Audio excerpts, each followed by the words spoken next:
The spread of cultural debate in the 18th century meant that there was a real need for a new means of expression and for the circulation of ideas.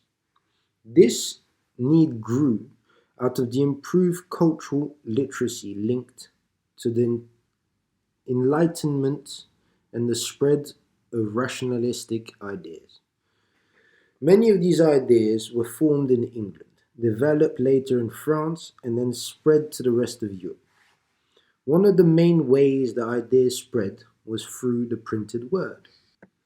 During the 17th century, there had been a slow increase in the publication of journals and pamphlets. The first English periodical published in London in 1622 was a Current of General News, printed by Archer and Bourne, whereas the first daily newspaper, Leipziger Zeitung, appeared in Germany in 1660. It was in the 18th century, however, that journalism took on a specific characteristic, and England was the first country where journalism was developed as a free profession, encouraging the struggle for political and individual freedom.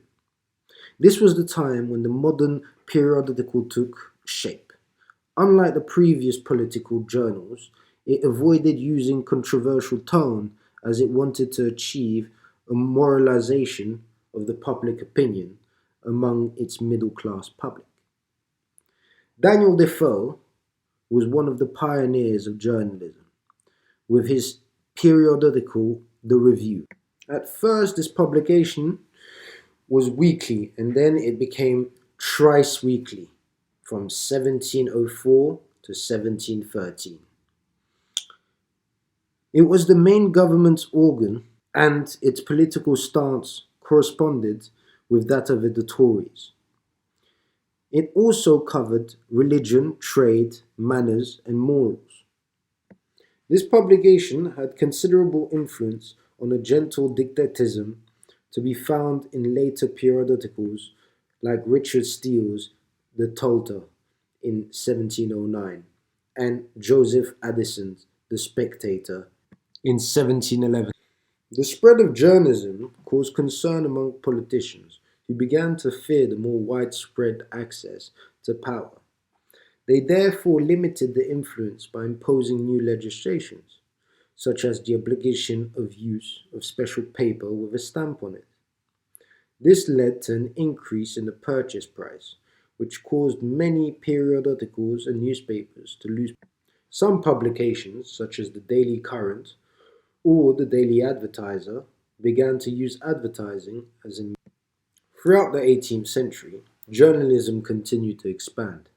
English journalists fought to defend liberal principles and the right to cover Parliament debates. After 1772, newspapers were allowed to send their reports to attend Parliament sessions and write about them.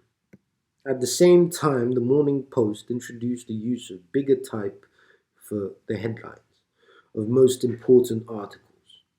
In the 1785, the Daily Universe Registered, which became the Times in 1788, was founded.